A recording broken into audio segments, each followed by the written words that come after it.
Oke.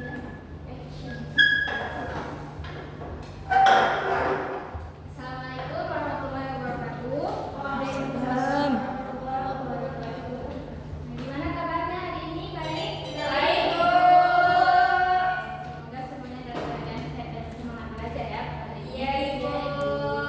Nah, sebelum mulai pembelajaran hari ini, alangkah baiknya kita berdoa terlebih dahulu supaya pembelajaran kita hari ini itu berjalan dengan lancar. Ibu minta tolong ketua kelasnya untuk memimpin doa. Tadi ke sini. Baik, semuanya berdoa dalam hati masing-masing. Berdoa selesai. Nah, semuanya hadir kan? Hadir, Bu. Oke, jadi Ibu nggak perlu absen. Nah, jadi hari ini itu kita akan belajar mengenai sifat-sifat keperiodikan unsur.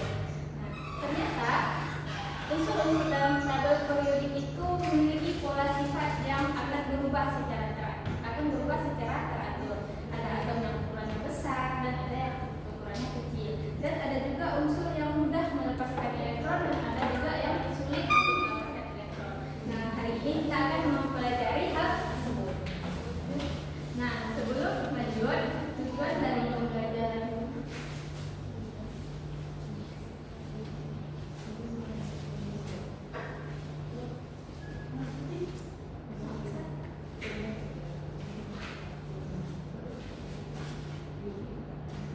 Coba jangan di slide dulu.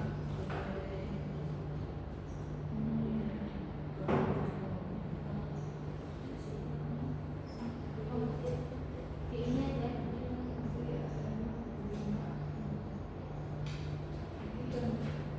Nah, tujuan pembelajaran kita hari ini itu adalah diharapkan siswa itu mampu membedakan sifat-sifat keperiodikan unsur, mampu membandingkan kemiripan sifat unsur dalam golongan dan keperiodikannya menggunakan tabel sistem periodik unsur, dan mampu menganalisis kecenderungan sifat keperiodikan unsur dalam satu golongan maupun dalam satu periode. Nah, sebelum itu, Ibu mau tanya nih, ada yang tahu sifat-sifat keperiodikan unsur itu ada berapa? Ada jari-jari Ya, ada berapa dulu dia? 4, Ah, betul, ada berapa aja? jari-jari Ya, ion nggak tahu ya? elektronegativan Ya, ini. Iya. Nah, jadi dari sifat keperiodikan unsur itu, nah, jadi sifat keperiodikan unsur itu ada dari atom, ada ionisasi, ada aktivitas elektron, ada keelektronegatifan, ada sifat logam dan non-logam, dan terakhir ada sifat reaktifan. Nah, tapi hari ini kita fokus dua dulu ya, yaitu dari atom dan energi ionisasi. Nah, sekarang masuk yaitu yang pertama dari atom. Nah, dari atom itu adalah jarak dari inti atom ke dalam elektron pada kulit terluarnya. Kalau kita gambar itu seperti ini. Ini inti atomnya, ini kulitnya. Nah, inilah yang disebut dengan jari-jari atom. Kalau kita lihat dalam satu golongan, itu jari-jari atomnya dari atas ke bawah, itu jari-jari atomnya itu semakin besar. Sedangkan kalau kita lihat dalam satu periode, dari kiri ke kanan, itu jari-jari atomnya semakin kecil. Kok bisa gitu ya? Nah, sekarang kita lihat contohnya. Contohnya itu kita ambil dalam satu golongan yang sama, yaitu Na dan K. Nah, Na dan K ini itu adalah dalam satu golongan yang sama, yaitu golongan, kalian tahu? Ya, golongan 1. Nah, Na ini itu memiliki nomor atom 11. Sedangkan K, kalian tahu nomor atomnya berapa? 19. Betul. Nah, sekarang kita buat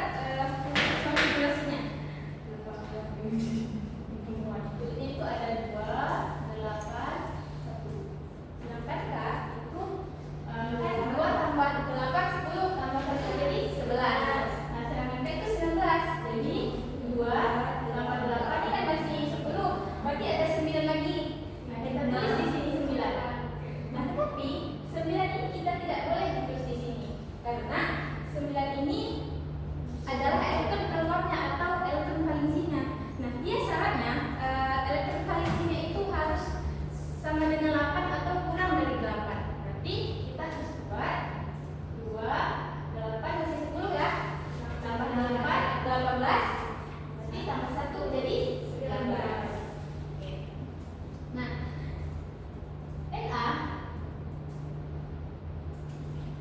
Na itu memiliki 3 kulit, sedangkan K itu memiliki 4 kulit. Nah, kalau kita gambarkan tuh seperti ini. Ini inputnya 1, 2, 3. Ini inputnya Na.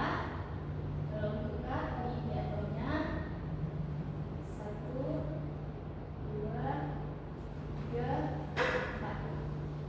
Ini untuk K. Nah, dari sini kelihatan ya yang mana jari-jari atom itu lebih besar. Jari-jari atom K itu pasti akan lebih besar daripada karena jarak dari inti atom ke kulit terluarnya itu semakin besar. Makanya otomatis jari-jari atomnya itu juga semakin besar. Nah, kalau kita lihat dari dalam satu periode, yaitu kita ambil unsurnya K dan Ca. Nah, kan dari 19 kan nomornya. Dapat 12, 2, 8, 8, 1. Sedangkan Ca itu diatur 20 nomor atomnya. Berarti 2, 8, 10 ditambah 8 lagi 18, berarti bisa 2. Berarti elektron di kulit terluarnya itu 2. Nah, K dan Ca ini itu sama-sama memiliki 4 kulit. Nah, apakah karena kulitnya sama, energi ionisasinya juga sama? Tidak, betul ya. Nah, kalau kita lihat dalam satu periode, yang kita lihat itu bukan jarak dari inti ke kulit terluarnya, tetapi kita lihat dari nomor kulitnya. Kita lihat dari gaya tarik menariknya, gaya tarik menarik antara inti atom terhadap kulit terluarnya. Nah, jadi semakin bertambah nomor atom, itu gaya tarik menariknya itu semakin bertambah nomor atom, itu bisa mengakibatkan jumlah proton yang berada di inti atom itu juga semakin bertambah. Nah, karena jumlah protonnya bertambah mengakibatkan gaya tarik menarik antara inti ke elektron keluar atau kulit terluarnya itu semakin kuat. Semakin kuat ya. Nah, kalau nomor atomnya itu kecil, otomatis protonnya itu juga kecil. Nah, makanya karena protonnya kecil itu mengakibatkan gaya tarik inti atom ke elektron terluarnya itu semakin lemah karena nomor atomnya kecil. Makanya kalau kita lihat dalam periode dari kiri ke kanan itu semakin kecil dari atomnya. Kalau kita lihat dari golongan dari atas ke bawah itu semakin besar. Oke, dari atom sudah paham? Oke, selanjutnya kita lanjut ke sifat energi ionisasi. Nah, energi ionisasi ini adalah energi yang dibutuhkan oleh suatu unsur atau suatu atom yang berwujud gas untuk melepaskan elektronnya, untuk melepaskan satu elektron. Nah, kalau kita lihat dari golongan, itu energi ionisasinya itu dari atas ke bawah itu energi ionisasinya semakin kecil. Kalau kita lihat dari periode dari kiri ke kanan, energi ionisasinya itu semakin besar. Kita berikan contohnya. Yang ini, kita ambil contoh yang Na dan K. Nah, Na tadi kulitnya ada 3. Nah, unsur Na ini itu kita katakan dalam bentuk belum stabil. Nah, suatu unsur itu dikatakan stabil jika elektron valensi atau elektron telurnya itu adalah 8. Nah, ini kan elektron telurnya 1, berarti dia belum stabil. Nah, untuk supaya Na ini stabil, dia harus yang mana? Dia harus stabil apa? Nah, jadi dia itu harus melepaskan 1 elektron. Nah, jadi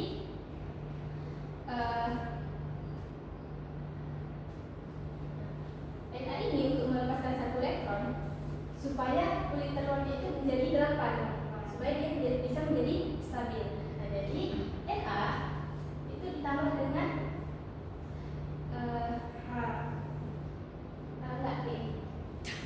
Na itu melepaskan elektron yang berada di kulitnya. Nah, supaya kulit petrolon itu menjadi 8. Nah, itu dia akan melepaskan satu energi yang disebut dengan energi ionisasi. Nah, jadi Na itu ditambah dengan energi ionisasi akan membentuk Na plus tambah dia akan melepas satu elektron kan, berarti satu elektron.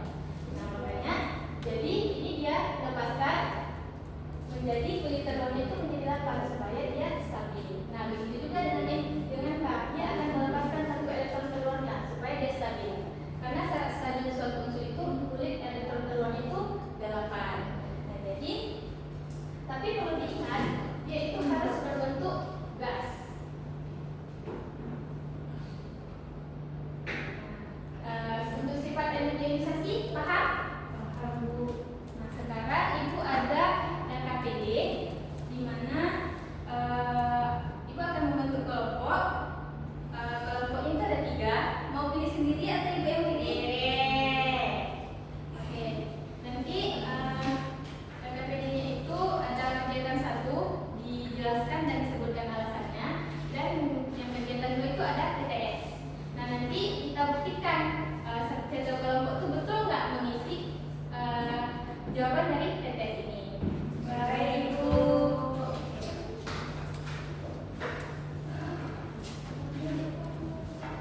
Masih. Nomor 20. Ya. Sama-sama aja. Kita lihat soal nomor 1 yaitu mendatar. Nah, soalnya itu letak mendatar pada tabel grafik disebut periode. Semuanya membuat periode? Ya. Kita buktikan apakah betul? Betul. Oke, betul. Periode.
ya, mahasiswa sekalian, ini sebelum yang lain-lain, untuk siapa ini Lisa, janganlah banyak membaca di awal-awal kayak Sally juga, kan sudah paham. Iya.